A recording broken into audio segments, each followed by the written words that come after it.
I had been dead for 7 years, 3 months, and 16 days. No one had bothered to inform my body yet. The iron door slammed shut behind me with a crack like snapping bones, and I understood in that moment that I would never again see the weak, dying glow of Tertius Prime's sun. The guards didn't bother to recite my offenses. My guilt or innocence no longer mattered. Heresy, sedition, failure to meet the tithe, insulting a planetary governor's nephew who wore an Astra Militarum uniform like a costume at some decadent masquerade. The list went on, but down here the labels blurred into one another. Concepts like justice and absolution belonged to the world above, to that distant place where people still clung to the illusion that such things existed. In the depths of Penitentia Maxima, there was only endurance. The intake chamber stank of harsh disinfectant and old fear sweat, a caustic mix that burned the sinuses and coated the back of the throat like the onset of some slow sickness. Hundreds of us waited in lines that disappeared into the shadows, beyond the sputtering lumen strips, our chains rattling in a rhythm that sounded almost devotional, like prayer beads sliding through desperate fingers.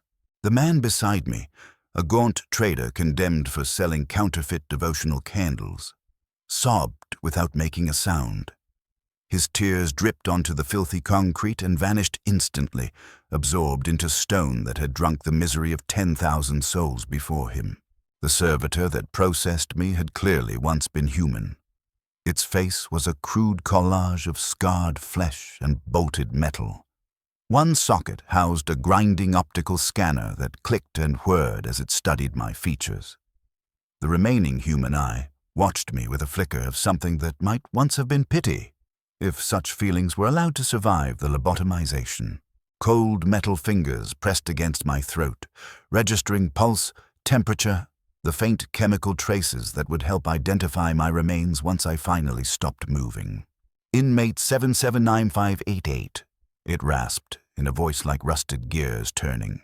Classification, political. Subclassification, sedition, minor, estimated survival duration, 8 to 12 standard months. They had already calculated my death before I had so much as seen my cell. The prison uniform they issued me was a dull brown, the shade of dried blood and corroded metal. It hung loosely from my frame, tailored for visibility, not comfort, easy to spot, easy to shoot. The fabric scraped my skin, spun from reclaimed fibers that still clung to the faint scent of whoever had worn it last. I tried not to dwell on whether that person had died in it, or simply moved on to a state where clothing was no longer necessary. My cell was a rock-crete box, 3 meters across, too deep, barely tall enough for me to stand upright if I kept my shoulders hunched. The walls constantly sweated condensation, forming ragged stains that resembled the coastlines of worlds I would never visit. A narrow slit near the floor allowed the guards to shove in my daily quota of nutrient paste. A second opening at eye level let them watch me whenever they wished. There was no window, no hint of sky, only the relentless white glare of a single lumen strip that never flickered, never dimmed. The sleeping surface was nothing more than a metal shelf welded to the wall. No mattress, no pillow, no blanket, only the thin barrier of my uniform between my body and the chill. The cold crept through the cloth within minutes, burrowing into my bones like a parasite feeding on warmth and hope. I understood quickly that sleep here was not rest. It was another form of endurance, a brief, murky plunge into unconsciousness that left me more drained when I woke.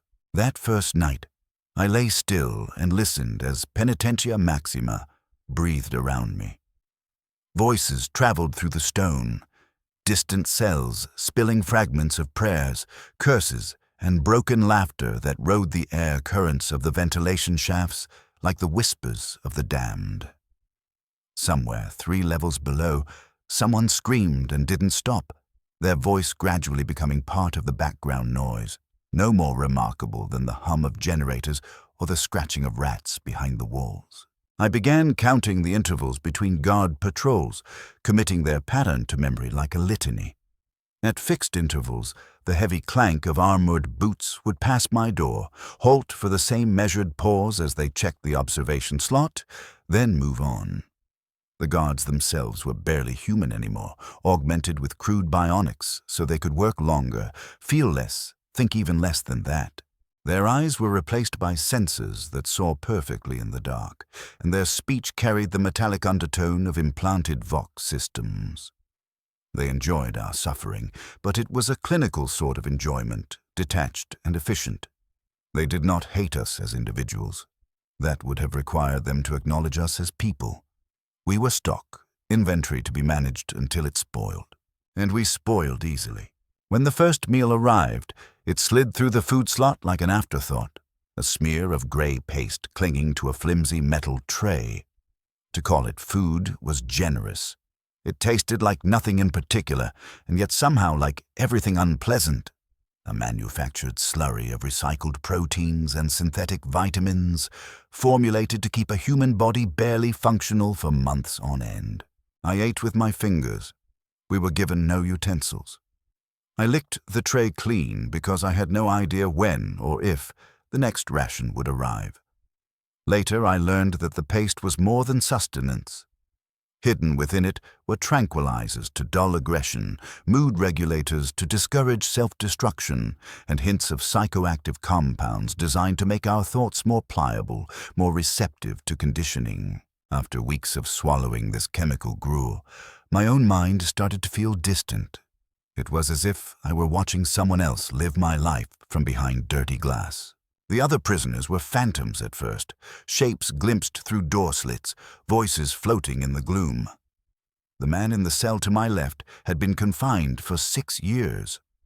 Once, he'd been a clerk in the Planetary Defense Force, condemned for falsifying requisition forms so his family could eat during a famine. His name was Marcus, and he spoke constantly to stave off madness, telling me about a wife and children who had probably long since forgotten him. "The trick is to remember who you used to be," he whispered through the thin wall. "Hold on to something, anything from before, a smell, a song, the way the light fell through your window. The moment you let go of that, you become exactly what they've decided you are." The woman across the corridor screamed every night, without fail, for the entire first month of my stay. Her dreams were full of flames and burning children, the last memories of a world that died beneath her while she watched from the safety of an orbital transport. Once, she'd overseen refugee logistics. They had accused her of corruption because she diverted supplies to save more lives than the quotas allowed. Her crime was compassion. Her sentence was to relive its consequences until her body finally gave out. Labor began on what I marked as my 5th day. They roused us before what would have been dawn, though down here dawn was a superstition, and herded us through corridors that seemed to stretch far beyond reason. Penitentia Maxima was more than a prison. It was an industrial engine built to grind labor out of human flesh until there was nothing left to squeeze. The work was monotonous, brutal, and carefully designed to erode both body and mind through sheer repetition.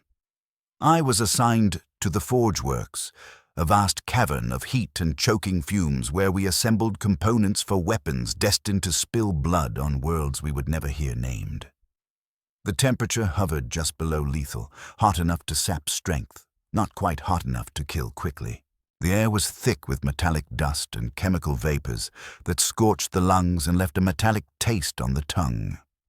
We worked in crews of 12, our movements synchronized with the pitiless tempo of the production line and the ever-present threat of the supervisor's shock prods. Our output was simple but precise. Trigger assemblies for laser guns, power couplings for engines, guidance cores for artillery shells. Each piece had strict tolerances. Failure meant punishment, and the staff displayed considerable imagination in devising those punishments. A prisoner whose hands trembled from exhaustion might have their wrists locked into steel braces, forcing them to work at contorted angles that turned every movement into agony. Someone who lagged behind the required pace might be fitted with stimulant injectors that pumped drugs into their veins, keeping their body moving long after it should have collapsed. The supervisors documented it all, calmly noting which methods produced the best gains in productivity. To them, we were living test subjects in a grand experiment on the limits of human endurance. I learned to retreat inward, letting my mind drift while my body continued its repetitive motions. That split between thought and flesh became a shield, the only way to preserve a shard of myself, while the prison tried to devour the rest. But the cost was high. Days blurred into one another, merging into an endless present where yesterday and tomorrow were meaningless. I began to lose the memory of simple things, the color of real grass, the smell of rain, the feel of clean wind not tainted by industrial stink. The social order inside the prison was as intricate and as ruthless as any battlefield. Alliances formed and shattered as power, fear, and desperation shifted from moment to moment. The strongest inmates, usually former soldiers or career criminals, rose to the top. They organized gangs that controlled contraband, cell assignments, and unofficial protection. They demanded payment in extra rations, obedience, or flesh. Their punishments were swift and theatrical, designed to remind everyone else of the price of disobedience. I attached myself to a group led by a former sergeant named Kane, a scarred veteran whose body was a map of old campaigns. He stood accused of abandoning his post during a chaos cult uprising, though he insisted he'd been evacuating civilians when his superior officer branded him a coward. Kane understood structure, hierarchy, and discipline, and under his protection, I learned the unwritten commandments of Penitentia Maxima. Never show weakness. Weakness bled into the water, and the predators never stopped circling. Never volunteer. Volunteers were the first to be offered up to whatever new cruelty the guards had devised. Never trust anyone completely. Betrayal was often the only coin with any real value. Never let go of hope. No matter how small, how twisted. Even if all you hoped for was a quick death instead of a slow one, that faint ember was the only barrier between the living and the walking dead. The guards encouraged conflict among us. Fighting prisoners were easier to control than united ones. They engineered shortages and petty privileges, then watched with academic interest as we tore one another apart. Small rewards, extra food, a slightly better cell, went to the victors. The scars and corpses remained behind. I killed my first man on a day I decided to call Tuesday, though down there days had no real name. His name was Singh. Before his arrest, he'd been a tithe collector, skimming a portion for himself from every payment he handled. He was slight and quick, with the sly confidence of someone used to taking from others and getting away with it. For weeks, he had been stealing from my food rations.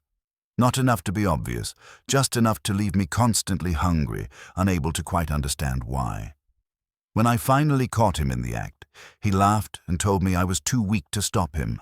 He misjudged me. What I did to him was not driven by rage. It was practical, methodical. I used techniques I had absorbed by watching other inmates settle disputes. Blows to joints, to soft tissue, to all the places that bruised deep but showed less on the surface. When he finally stopped moving, I felt nothing except a faint sense of satisfaction that a problem had been removed. The guards discovered his body during the next inspection. They logged his death as natural causes, heart failure induced by malnutrition and stress. No one argued. Challenging the report would have meant forms, interviews, and attention, and Singh was not worth the effort. His name vanished from the records within hours, and another inmate filled his cell before the day was done. That night, Kane gave me a brief nod that might have passed for approval. "You're learning," he said. "The first kill is always the hardest. After that, it's just another skill, like welding or reading. Something you do because this place demands it." He was right. The second life I took ended more quickly. The third quicker still. By what I think was the end of my first year in Penitentia Maxima, I had stopped keeping count. Violence became routine, no more extraordinary than eating, sleeping, or assembling weapon parts. The boundaries of what I considered horrifying stretched and stretched again, making room for things I would once have thought impossible. Yet brute force was only the most obvious way the prison consumed us. The true damage happened slower, in increments too small to notice until it was too late. They rationed everything that mattered. Enough food to keep us moving, never enough to feel full. Enough sleep to prevent total collapse, never enough to feel rested. Enough medical care to avoid full-scale outbreaks, never enough to banish pain. Their psychological games were more elegant. Occasionally, the administration would announce that certain prisoners were being reviewed for early release. Productivity soared, cooperation increased, and we turned on one another in desperate attempts to prove ourselves worthy. None of it mattered. Those reviews were fiction. No one ever left Penitentia Maxima except as a corpse, or as something worse. The servitor conversion program was the cruelest lie of all. Volunteers were told their consciousness would be preserved, that they would continue serving the Imperium in a new form rather than dying as forgotten criminals. The truth was lobotomy, followed by invasive augmetics, leaving behind just enough brain to move heavy machinery and obey simple commands. The shambling constructs that patrolled the corridors had all once been prisoners like us. Their humanity had been carved away and replaced with obedience. I watched friends walk willingly into the conversion bays, convinced they were choosing a kind of survival. Marcus, the clerk who had first explained the rules of survival to me, volunteered after receiving word that his family had been officially declared dead in a mining accident. The knowledge that his suffering no longer benefited anyone broke something inside him. The idea of becoming a machine, numb and untroubled, seemed preferable to continuing as he was. The last time I saw him, he was sweeping the corridor outside my cell with slow, measured motions. Optical lenses had replaced his eyes. The top of his skull bore the puckered scars of surgery where the man I had known had been cut away. I called his name. He did not react. Marcus was gone. In his place stood a thing that wore his features and carried fragments of his memory, but none of his soul. Above us, seasons turned, though we knew them only by small shifts in temperature and moisture carried down through the vents. Heat waves made the already oppressive work nearly lethal. Winters sent a bitter chill creeping through the rockcrete, turning each breath into a visible ghost in the air and making every movement hurt. Years passed, or something like years. Time thinned and stretched in the prison's permanent twilight, measured not by calendars, but by cycles of agony and small reprieves. I forgot my exact age. 30, 50, those numbers lost their meaning. My hair turned gray, then white, then came out in handfuls, thanks to whatever chemicals we inhaled daily on the lines.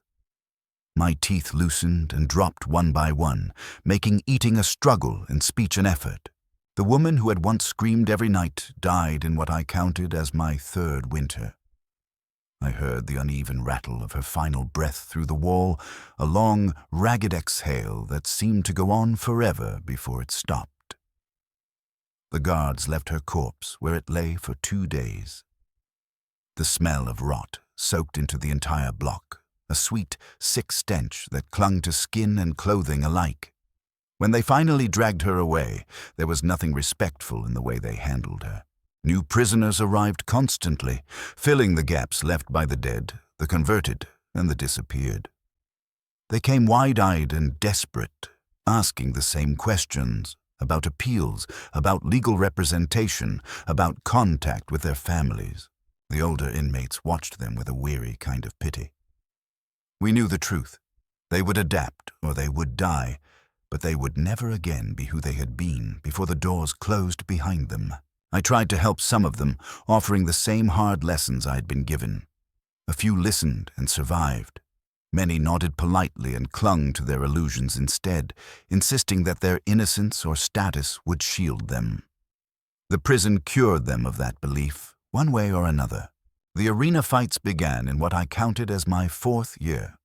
Officially, the guards called them disciplinary exhibitions. In reality, they were gladiatorial matches staged in a converted storage hall. Any prisoner who broke rules or failed quotas risked being selected. The contests were not formally to the death, but given the lack of proper medical attention, the distinction was academic. The staff watched from raised platforms, wagering on fighters and critiquing techniques with the detached enthusiasm of breeders discussing bloodlines. I was chosen for the arena after I struck a guard. He had been standing outside the cell of a dying man, describing in obscene detail how the prisoner's family had been sold into indentured servitude to settle his debts. Savoring each wheezing sob his words dragged out of the man, something in me refused to remain silent. I stepped forward and hit him. That was all it took. When I told the guard to stop, he turned his attention on me instead, speculating in graphic detail about what uses my body might have once I was too weak to work the lines.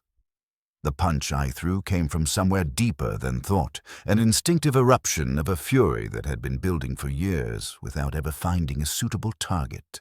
My fist smashed into his throat, crushing his larynx and dropping him to his knees, clutching at a windpipe that no longer worked. He survived, but his natural voice did not. The mechanical replacement they fitted him with later became a constant reminder, to him and to everyone, that defiance, when properly applied, could leave scars on both sides of the bar. My opponent in the arena was a giant of a man named Voss, once a professional pit fighter, now a prisoner for killing a planetary governor's son during an illegal match. He was everything I was not: young, powerful, schooled in violence, and utterly unafraid. The gathered guards and administrators roared their approval when he stepped into the arena, their shouts bouncing off concrete like the howls of starving beasts. They had provided us with a selection of improvised weapons, lengths of sharpened rebar, heavy chains, broken bottles wrapped in cloth for grip. I picked a section of pipe, just heavy enough to shatter bone, but light enough that I could still move quickly. Voss chose a chain and tested its weight with a professional's calm, like a craftsman selecting the right tool. The fight ran for 17 minutes, though it felt like several lifetimes compressed into one. Voss was stronger and faster, but I possessed advantages he hadn't accounted for: desperation, a thief's cunning, and the distilled rage of years spent watching decent people crushed under a system that fed on their suffering. I avoided direct clashes, using the narrow limits of the arena to stay in motion and force him to overcommit, waiting for the moment when his confidence turned into carelessness. When that moment finally arrived, I didn't hesitate. He swung with particular savagery, overextending for a decisive blow. I stepped inside his arc and drove the pipe into his solar plexus with enough force to rupture whatever it struck. He folded around the impact, sucking in short, ragged breaths that came out flecked with blood. I struck again, this time at the base of his skull. He pitched forward into the spreading pool beneath him, jerked once, and went limp. The crowd exploded in cheers, but their enthusiasm felt like a verdict, not a celebration. In that instant, I understood that I had become exactly what they wanted: a killer who performed on command, a trained instrument of violence, a hollowed-out thing that no longer knew where survival ended and surrender began. The guards escorted me back to my cell wearing expressions of quiet satisfaction, as if I had just passed an examination that proved their methods were sound. The victories that followed were easier from a technical standpoint, but far harder to bear. Each opponent was another prisoner, someone shaped by the same relentless pressures, driven to the same desperate choices. I killed them cleanly, without anger, because clinical efficiency was what the arena demanded. Allowing myself to care about them would have made it impossible to keep living. Between bouts, I returned to the production lines and tried to recall who I had been before I became entertainment. The memories grew faint, uncertain, stories that might have belonged to someone else. Had I really been a teacher once, standing before rows of children who looked at me with trust and admiration? Had I truly lived in a small home with a garden where I planted vegetables and flowers simply because I liked to watch things grow? Those images blurred and frayed until I could no longer tell whether I was remembering my own life or inventing one to comfort myself. Perhaps I had never been anything but what I was now, a prisoner, a weapon, an object lesson in what happens to those who defy the Imperium.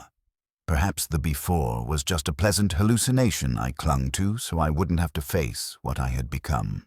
Cain died in what I counted as my 5th year. Not in the arena, not in a brawl, but from a cancer that had been gnawing at his lungs for months. The chemicals saturating the air had finally reached a concentration his body could no longer endure. He faced the end with the same calm practicality he'd brought to everything else, offering advice about leadership and survival until his breath was too shallow to carry across the wall. "Don't let them turn you into something you can't live with," he told me the last time we spoke. "I've seen good men become monsters in here, and monsters who somehow stayed human. It's always your choice, even when it feels like there isn't one." His death tore a hole in the prison's power structure, and others rushed in to claim the space. The struggles for leadership were short and bloody, settled through ambush and betrayal rather than any pretense of fairness.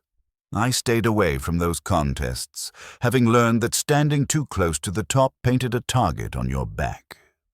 It was safer to exist in the middle of the hierarchy, useful enough to protect, but not important enough to threaten anyone's ambitions.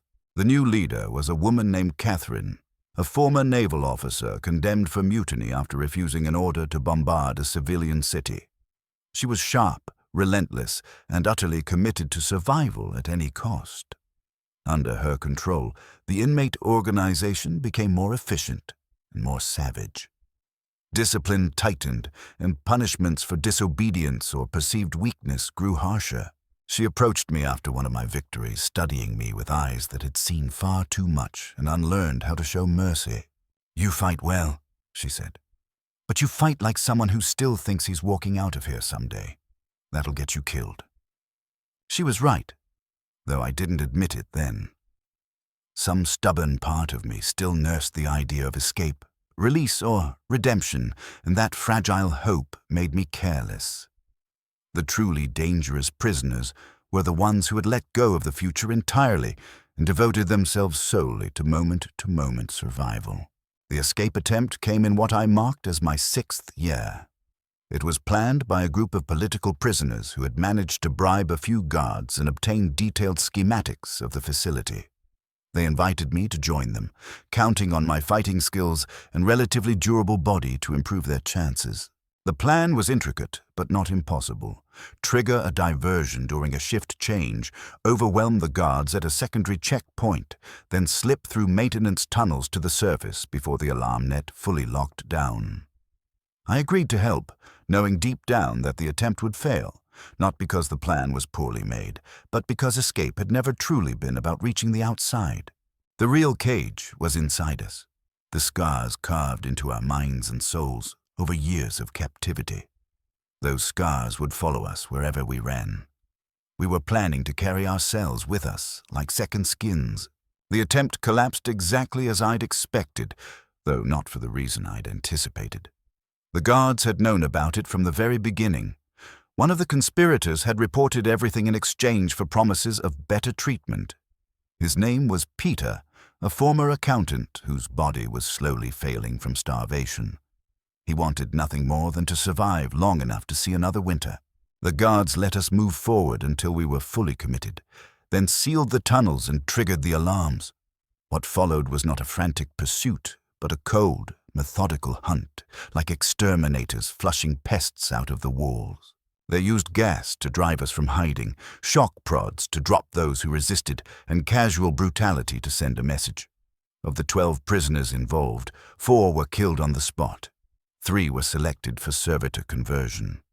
The remaining 5, including me, were returned to the general population under enhanced supervision.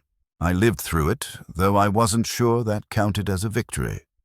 The enhanced restrictions meant months of solitary confinement, smaller rations, and removal from any work assignments that might provide opportunities for another attempt.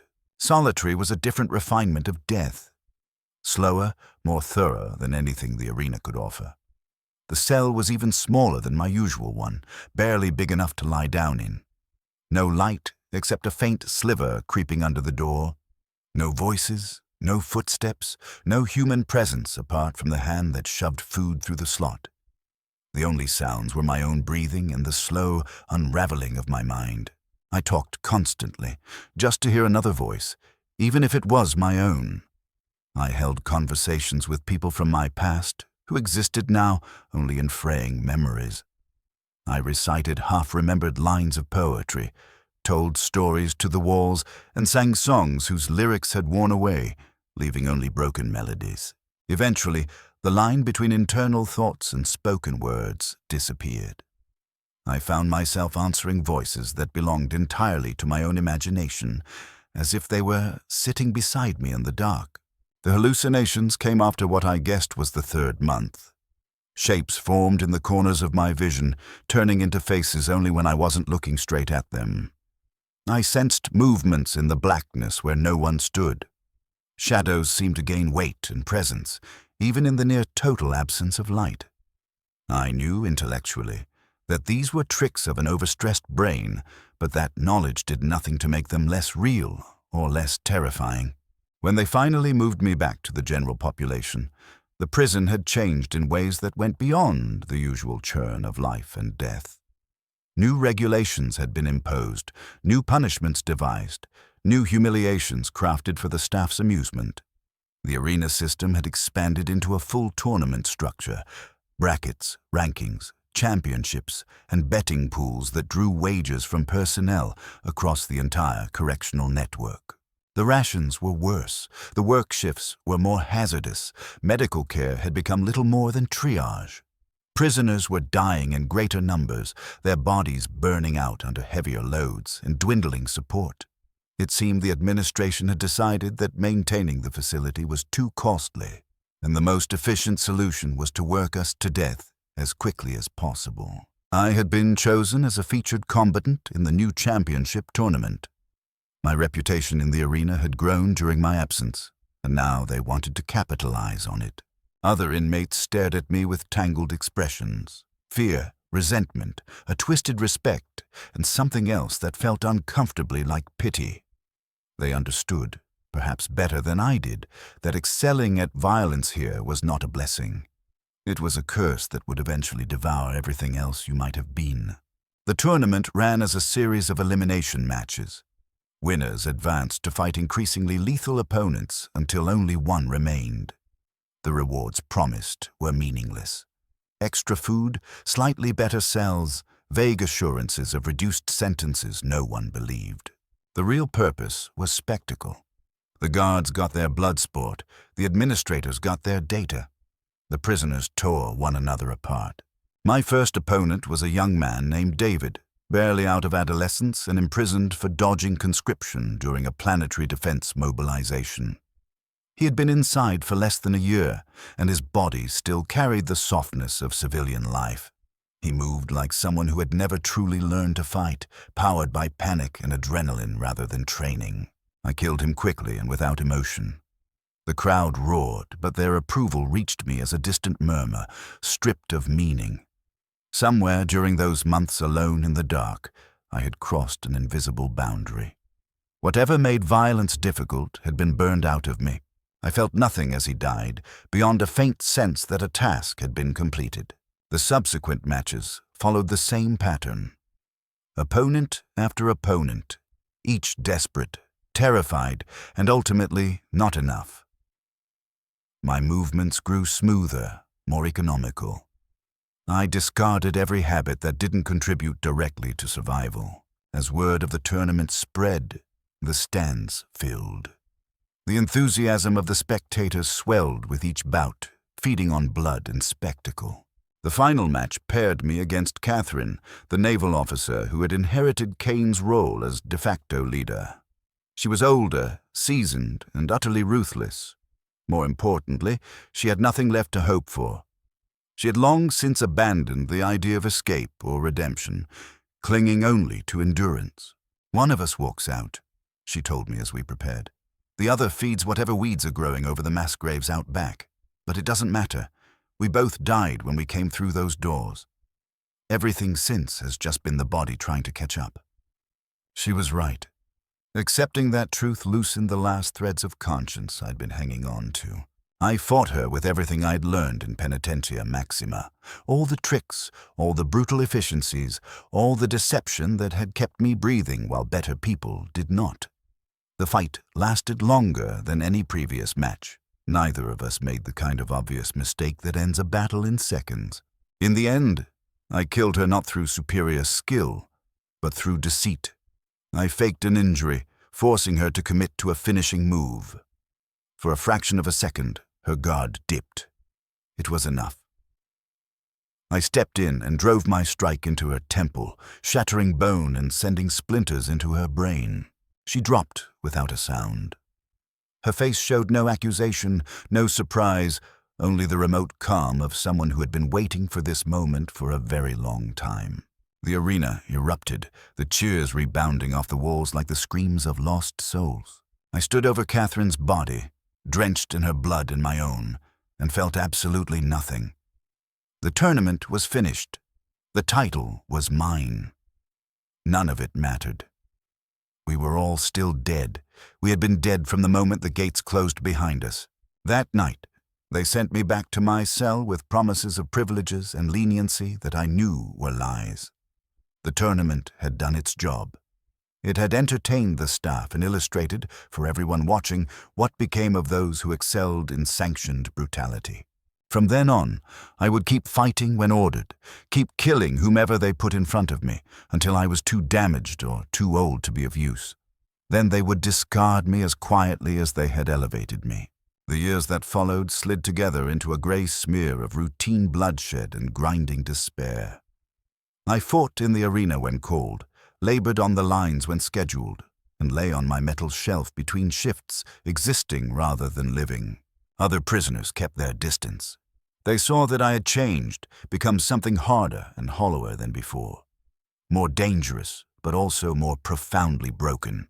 Fresh inmates arrived constantly to fill the gaps left by deaths, conversions, and disappearances into bureaucratic oblivion. I watched them follow the same trajectory I had once traced: shock, bargaining, adaptation, or collapse. But I no longer felt compelled to guide them. Their survival or destruction meant nothing to me. Survival itself had lost its meaning. When dreams came, they weren't of escape or revenge. They were of absence. I dreamed of dissolving into the walls, of my body and mind becoming part of the stone and metal that confined us all. I dreamed of forgetting my own name, my past, my appearance, of becoming no one at all. I dreamed of peace, the kind that arrives only when consciousness finally ceases and the weight of self is lifted for good. But I kept waking up. My mind refused to shut down. My body continued to function, despite everything stacked against it: years of inadequate food, toxic air, and constant violence. My senses kept feeding me input. My brain kept storing memories, even though each day resembled the last so closely that there was nothing worth preserving. I stopped counting time in days or months and began to measure it in deaths instead. The deaths of opponents in the arena, the deaths of cellmates from disease, beatings, or simple exhaustion. The deaths of pieces of myself I had once thought essential, only to discover they were negotiable when survival was at stake. Each death marked another step on an invisible scale, tracking my progression from human being to something else.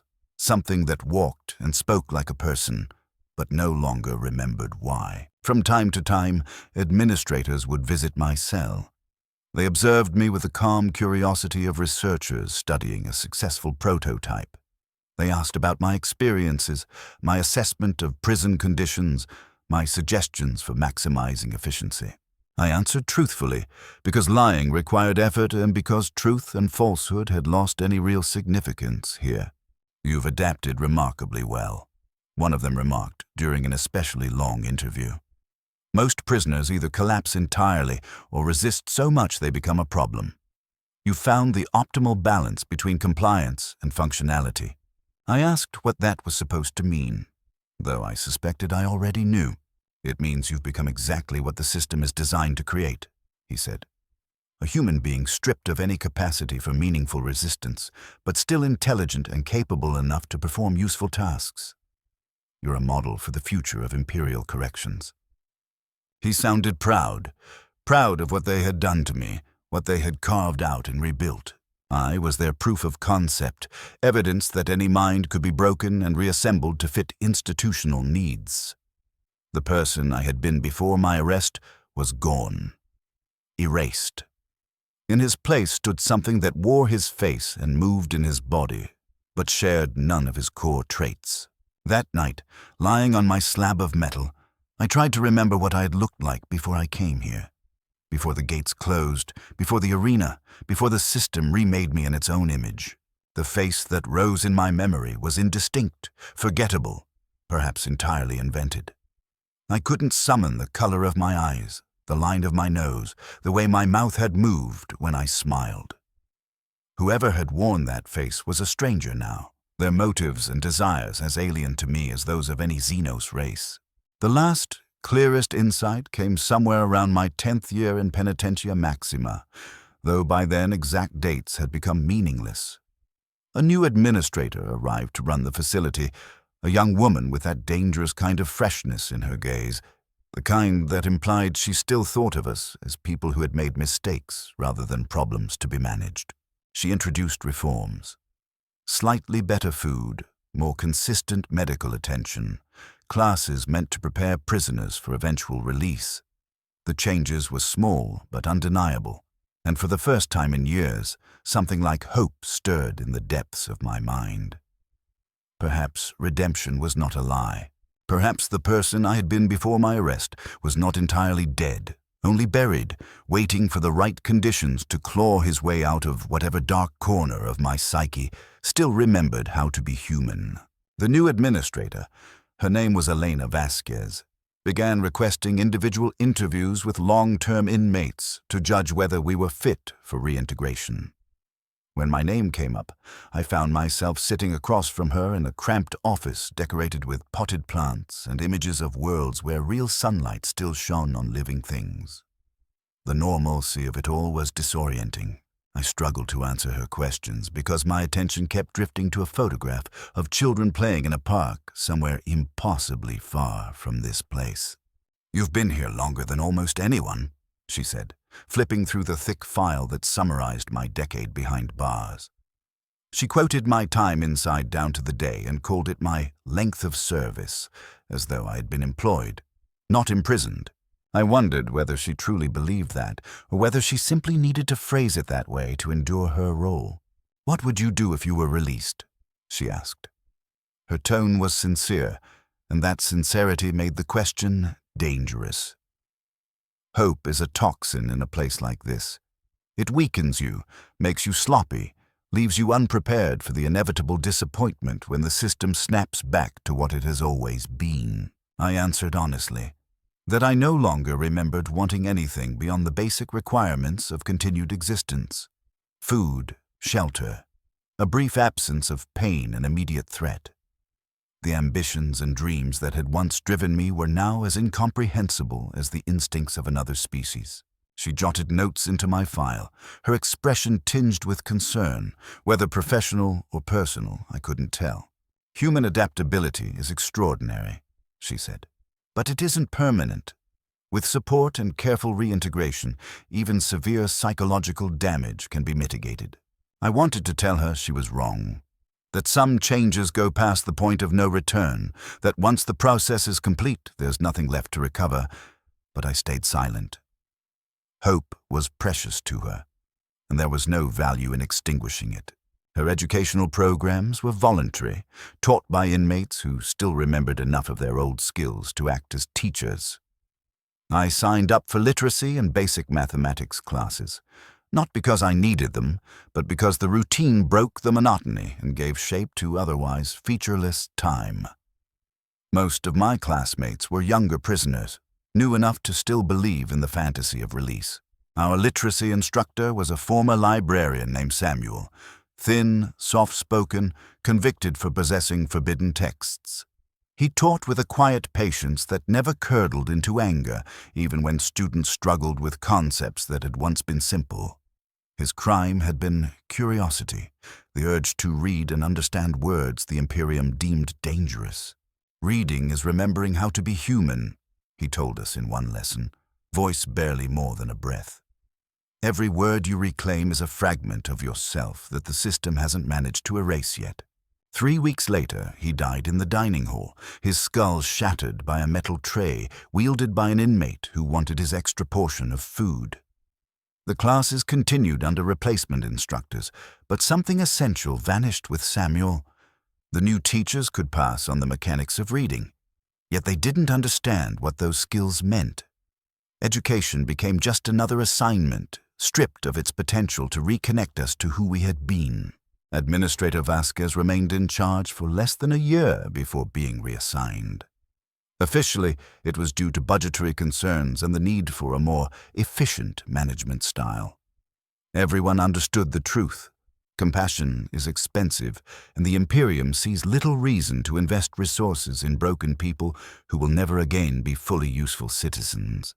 Her successor was Colonel Marcus Thorne, a former military police officer celebrated for his work overseeing prisoner of war camps during one of the Tarsus campaigns.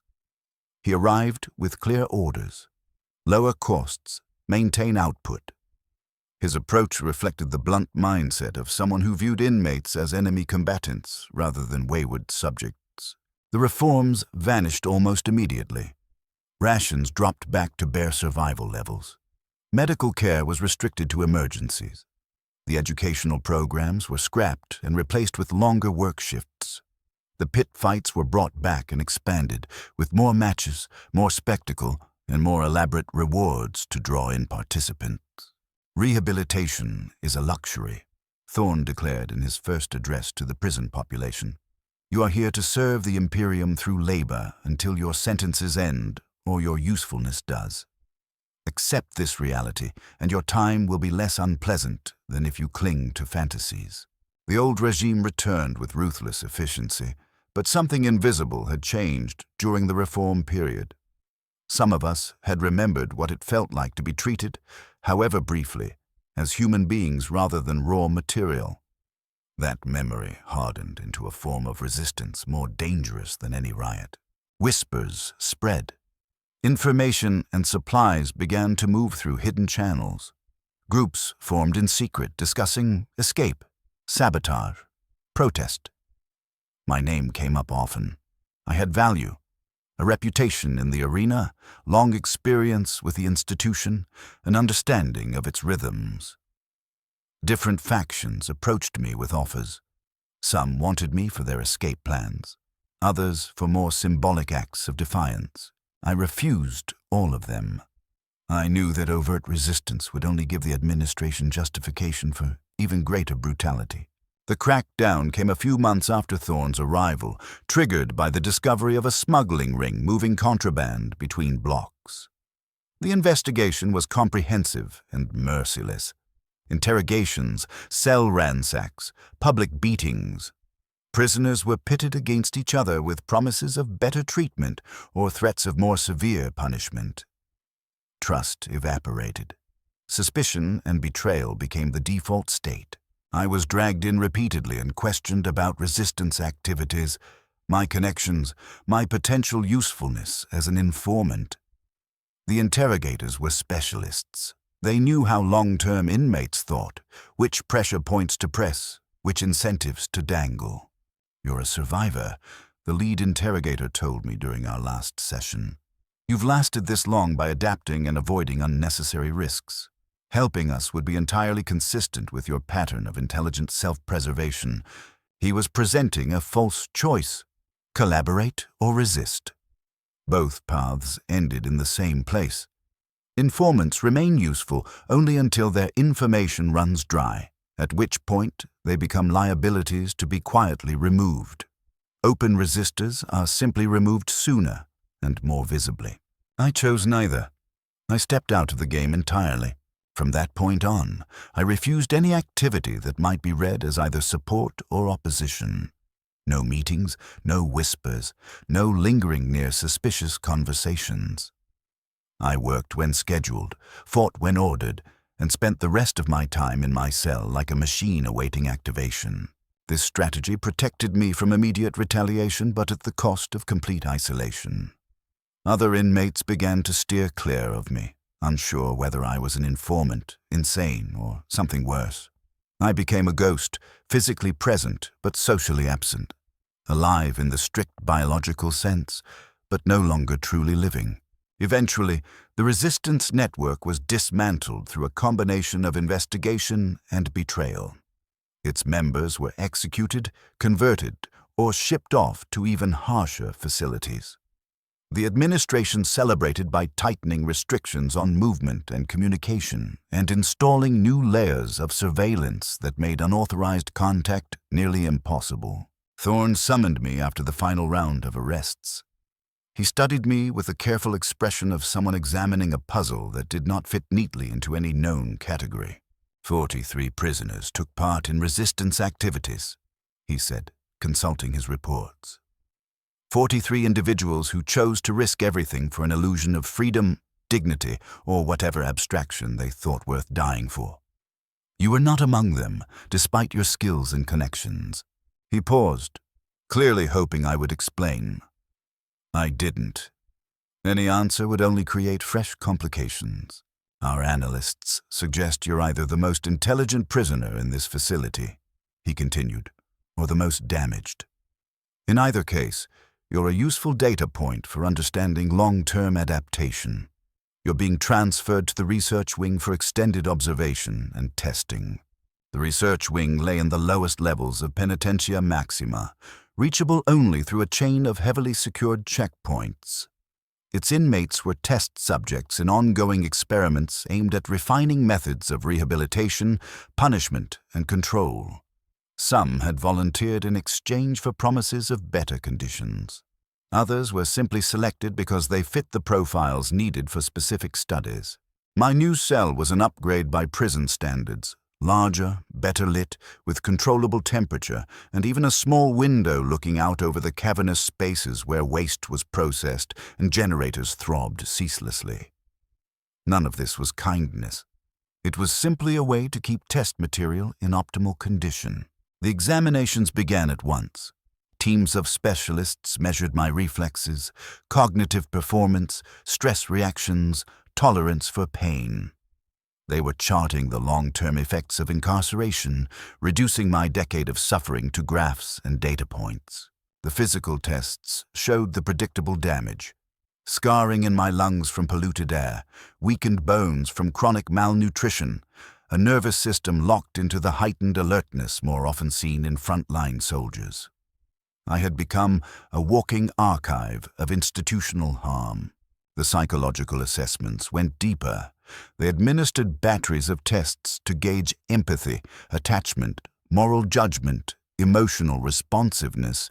They focused particularly on my capacity for violence and the mental processes that allowed me to kill other inmates without visible distress. They posed carefully structured scenarios, forcing me to choose between my own safety and the welfare of others, recording both my decisions and the logic behind them.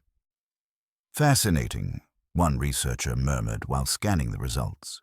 Complete breakdown of conventional moral restraints, not via psychopathy or classic antisocial patterns, but through gradual replacement with more utilitarian calculations. Survival-centered ethics rather than socially oriented ethics. To them, I was no longer an individual, but a specimen, proof that the transformation they sought was achievable. The other subjects in the wing were at various stops along the same path. Some were new arrivals, still clinging to fragments of their old selves. Others had drifted further, moving and answering with the dull obedience of well-conditioned tools. A few had gone beyond even my level of transformation, operating almost entirely on stimulus response, like organic machines. The lead researchers assigned to my case was Dr. Helena Cross, a thin woman with prematurely gray hair and a sharp, concentrated stare that suggested her work mattered to her in a way that went beyond career advancement. The traditional model relies on punishment and deprivation to encourage better behavior, she explained during one of our sessions, scrolling through her notes. But punishment is wasteful. It demands constant oversight and effort. What we're designing here is more refined. She described a system in which prisoners internalize institutional priorities so completely that external control becomes largely unnecessary. Perfect prisoners. Self-monitoring, self-correcting, self-justifying. You're our most successful case, she told me. A decade of structured conditioning has produced an individual who operates flawlessly within institutional boundaries while retaining enough intellect for complex work. You're a prototype for the next era of Imperial justice. I asked what would happen once they had finished with me. That depends on your final evaluations, she replied. Subjects with stable adaptation can be transferred to work programs where their capabilities benefit the Imperium. Others will undergo more advanced modification to enhance their value. Advanced modification was just another phrase for servitor conversion. Personality cut away, autonomy excised, what remained yoked to machinery. I was being offered a choice between continued slavery and a more absolute form of erasure. Both were simply different routes to the same destination. The experiments continued for months. Every day brought new tests, new measurements, new procedures. They charted my responses to moral puzzles, social interactions, escalating stress, mapping my mind as if it were unexplored territory. The final stage introduced experimental conditioning methods designed to sharpen what a decade of imprisonment had already produced. Drugs to alter neurotransmitter function, surgical interventions targeting specific areas of the brain, behavioral regimes that rewarded institutional loyalty with a precision far beyond what the general prison population ever experienced. I submitted without protest. Resistance would have been pointless and, more importantly, disruptive to the smooth functioning they prized. My cooperation went into their reports as further evidence of successful adaptation, not as proof of total resignation. They simply lacked the conceptual framework to recognize surrender so complete that it became indistinguishable from voluntary obedience. The treatments produced measurable shifts. My capacity for autonomous thought narrowed. Emotional responses flattened and followed more predictable patterns.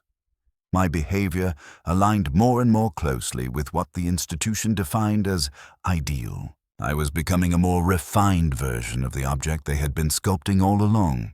Dr. Cross seemed pleased, though she maintained the reserved demeanor of a scientist discussing lab animals. In our concluding interview, she summarized the outcomes with quiet satisfaction.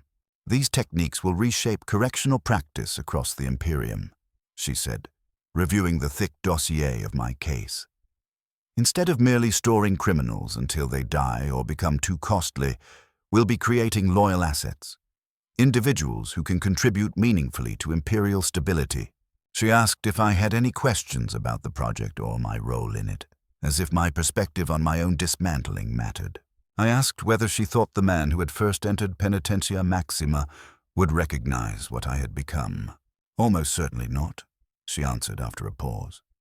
But that man was a seditionist, a destabilizing influence. The individual sitting here now is a reliable subject who understands his proper place.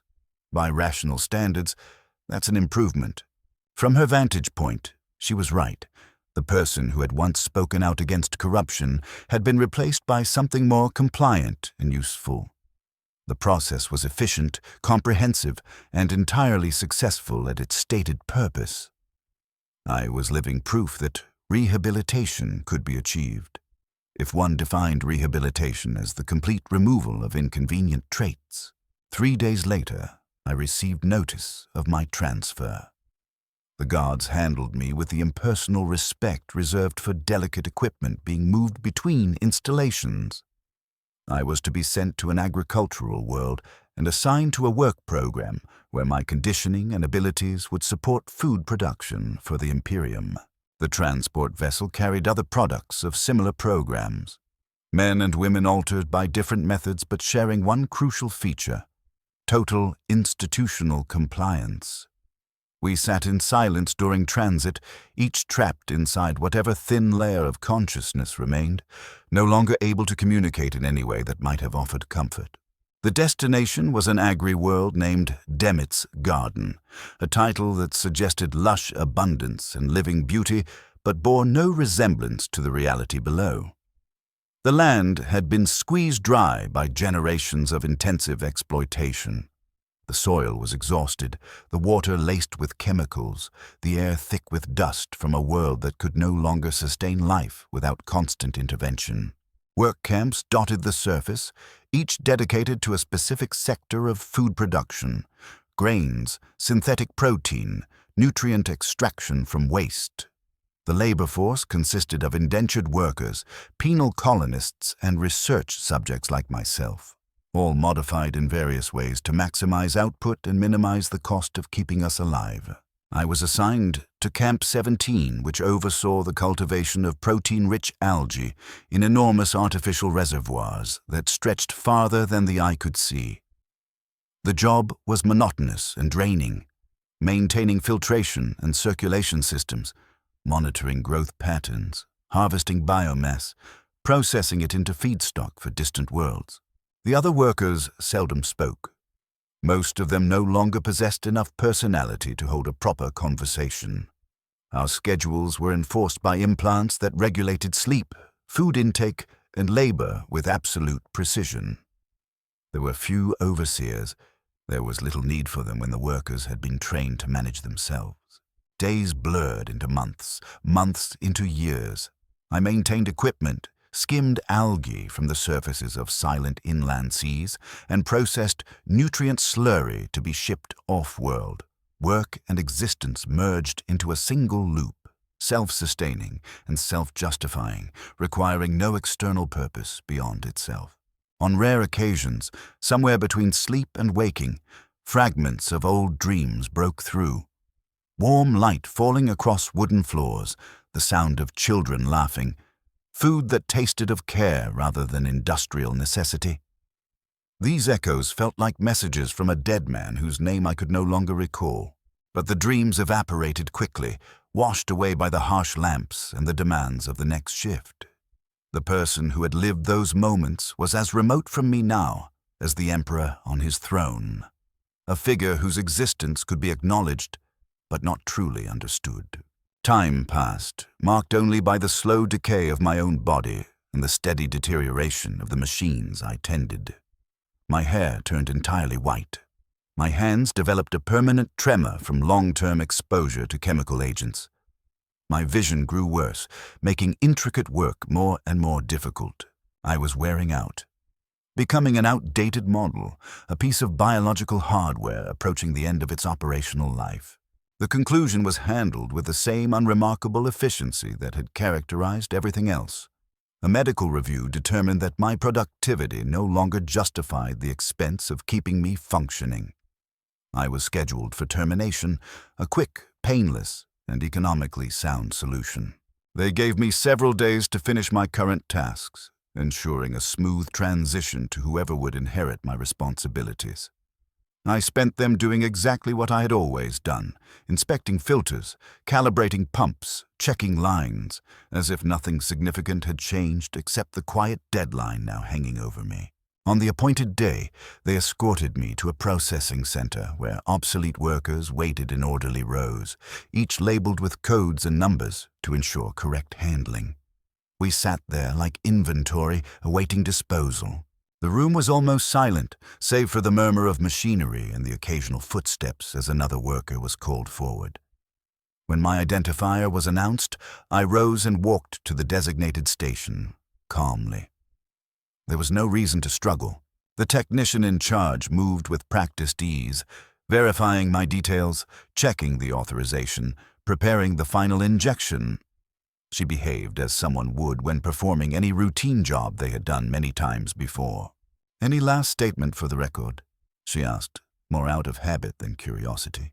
I told her I had been dead for years and that I was grateful my body was finally being allowed to catch up.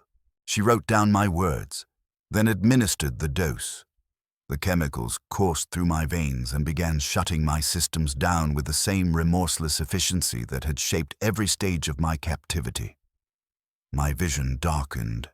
My breathing slowed. Thoughts became faint and scattered. In those closing moments, I felt something that might have been peace. The constant tension that had defined my existence at last released its grip. There was no more need to calculate, to anticipate danger, to adapt. The burden of compliance slipped away from shoulders that would soon carry nothing at all. My final realization was simple and free of anger or regret. The Imperium had achieved exactly what it intended. The man who had once believed in justice and dared to speak against corruption had been utterly erased. In his place, the system had created something that served its needs until the moment that service ceased to be worthwhile. The mechanism had worked flawlessly. It had taken a problem, converted it into a resource, and then disposed of that resource when it was spent. My death was recorded as a routine administrative event, no more remarkable than replacing a worn-out filter or discarding contaminated waste. My body, carrying the residue of more than a decade of suffering, went into the recycling systems. Whatever remained of me was broken down, processed, and eventually returned to the algae beds as fertilizer, feeding the work that others like me would continue. Prison in the 41st millennium is not truly about punishment. It isn't about correction either. It is about transformation and consumption. It takes human beings and grinds away everything that gives their lives meaning until only utility remains. The process is cheap, effective, and entirely successful by the standards that created it. There is no redemption in such a system. Redemption assumes a path back to what was lost, and here the changes are meant to be permanent.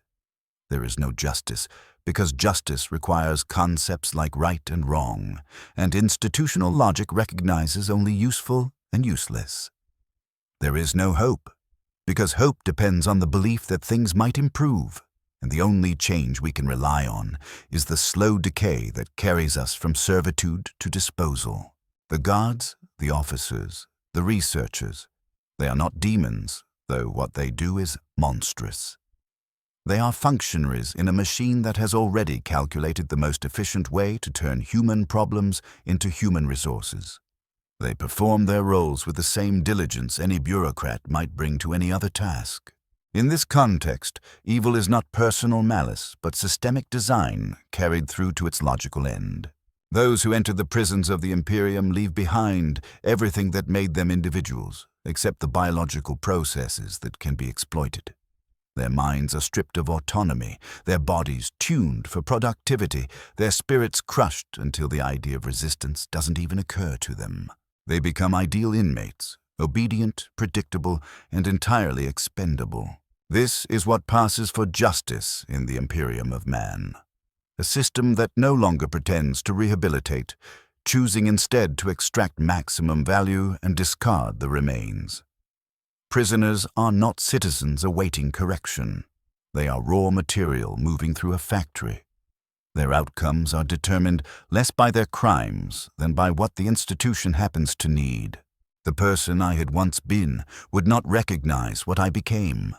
That, perhaps, is the system's only kindness. Complete erasure leaves no one behind to mourn what was destroyed. The perfect prisoner feels no grief for their lost humanity because they no longer remember having had it. In the end, imperial justice accomplishes precisely what it set out to do: eliminate threats to stability by turning those who pose them into compliant tools, then disposing of those tools when they are worn out. The method is savage but thorough, economical yet exhaustive. It serves the Imperium flawlessly while annihilating everything that might cause anyone to question the cost. In this age, prison is not a cage where offenders wait for punishment or redemption. It is a production line that takes damaged people and breaks them further until they fit exactly into the roles the system requires. When even their broken selves are no longer useful, they are discarded with the same ruthless practicality that shaped them.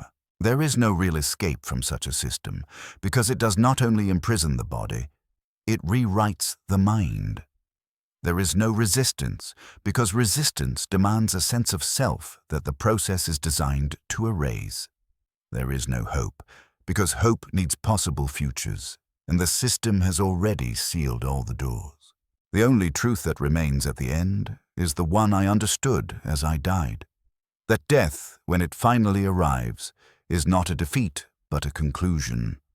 The system's victory lies not in killing prisoners, but in altering them so completely that killing becomes almost unnecessary. My death was merely the last step in a journey that had ended years earlier, the disposal of waste that had already served its function.